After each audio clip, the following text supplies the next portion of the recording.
1 पर है ब्रह्मपुत्र। ब्रह्मपुत्र नदी का उद्गम स्थल है हिमालय। यह नदी हिमालय से निकलती है और इसकी लंबाई 2900 किलोमीटर है। यह 2900 किलोमीटर चलकर बंगाल की खाड़ी में जाकर मिल जाती है। अगली दूसरे नंबर की जो नदी है वो है गंगा नदी। गंगा नदी का उद्गम स्थल भागीरथी और अलकनंदा संगम स्थल देवप्रयाग है और ये देवप्रयाग से 2510 किलोमीटर निकलकर जाकर आगे बंगाल की खाड़ी में मिल जाती है। तीसरे नंबर पर जो है वो है चिनाब नदी। चिनाब नदी बारालाचा दर्रा लाहौल स्पीति से निकलती है। इसका उद्गम स्थल है ये और यह अपने उद्गम स्थल से 1800 किलोमीटर की लंबाई पार कर सिंधु नदी में जाकर मिल जाती है। चौथे नंबर पर है गोदावरी। गोदावरी नदी नासिक महाराष्ट्र के दक्षिण पश्चिम में 42 किलोमीटर दूर स्थित गांव की एक पहाड़ी से निकलती है और इसकी लंबाई 1465 किलोमीटर है।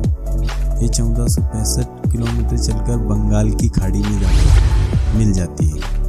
पांचवें नंबर पर है सतलुज नदी। सतलुज नदी का उद्गम स्थल है मानसरोवर झील के समीप स्थित राकस ताल से निकलती है और इसकी लंबाई 1440 किलोमीटर है और इसका संगम स्थल चिनाब नदी है।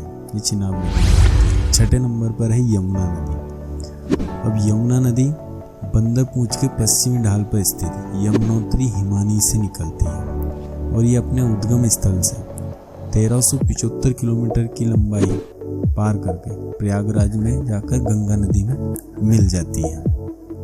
सातवें नंबर पर है कृष्णा नदी। कृष्णा नदी महाबलेश्वर के समीप पश्चिमी घाट के पहाड़ों से निकलती है और यह अपने उद्गम स्थल से 1327 किलोमीटर की दूरी पार कर बंगाल की खाड़ी में जाकर मिल जाती है। अगला जो है 8वें नंबर पर नर्मदा नदी।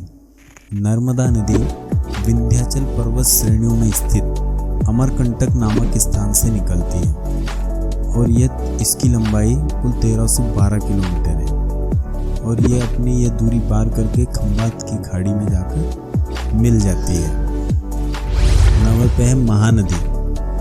महानदी का जो उद्गम स्थल है मध्य प्रदेश के रामपुर जिले में स्थित सिंहावा के समीप से निकलती है और ये अपनी 1057 किलोमीटर की दूरी पार कर बंगाल की खाड़ी में जाकर मिल जाती है।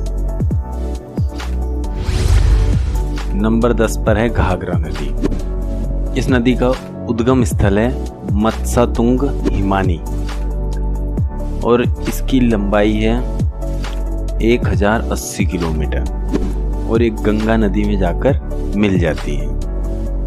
अगली जो नदी है वो है चंबल नदी।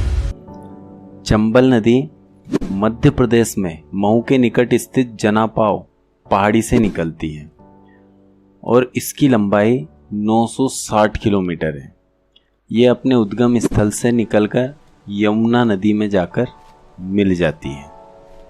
12 पे है कावेरी नदी। कावेरी नदी का उद्गम स्थल कर्नाटक के कुर्ग जिले में स्थित ब्रह्मागिरी पहाड़ी पर से हुआ है और इसकी लंबाई 805 किलोमीटर है। इसका संगम बंगाल की खाड़ी में होता है। ये बंगाल की खाड़ी में जाकर मिल जाती है। 13 पे है सोन नदी। सोन नदी अमरकंटक की पहाड़ियों से निकलती है और इसकी लंबाई 780 किलोमीटर है। ये अपने उद्गम स्थल से निकलकर गंगा नदी में जाकर मिल जाती है। 14 पर है कोसी नदी। कोसी नदी का उद्गम स्थल गोसाई धाम चोटी के उत्तर में है और इसकी लंबाई 730 किलोमीटर है। ये अपने उद्गम स्थल से 730 किलोमीटर बहकर यमुना नदी में जाकर मिल जाती है। झेलम नदी। झेलम नदी बेरेनाग कश्मीर के समीप शेषनाग झील से निकलती है और इसकी लंबाई 725 किलोमीटर है। ये अपने उद्गम स्थल से निकलकर चिनाब नदी में जाकर मिल जाती है। इसका संगम चिनाब नदी में है। 16 पर है रावी। रावी का उद्गम स्थल कांगड़ा जिले में रोहतांग दर्रे के समीप है और इसकी लंबाई 720 किलोमीटर है और इसका संगम चिनाब नदी में, ये भी चिनाब नदी में जाकर मिल जाती है। 17 पर है ताप्ती नदी। ताप्ती नदी का जो उद्गम स्थल है वो है बैतूल। यह बैतूल जिले के मध्य प्रदेश मुल्ताई नगर के पास से निकलती है और इसकी लंबाई 724 किलोमीटर है और ये खंभात की घाटी में जाकर मिल जाती है। गंगा नदी, इसका उद्गम स्थल नैनीताल के निकट एक हिम नदी से है और यह अपने उद्गम स्थल नैनीताल से इसकी लंबाई 690 किलोमीटर है और ये भी गंगा नदी में जाकर मिल जाती है। अगली नदी है सिंधु नदी। इसका उद्गम स्थल मानसरोवर झील के समीप स्थित सानो ख्वाब हिमनद से है और इसकी लंबाई 2880 किलोमीटर है और ये भी अरब सागर में जाकर मिल जाती है।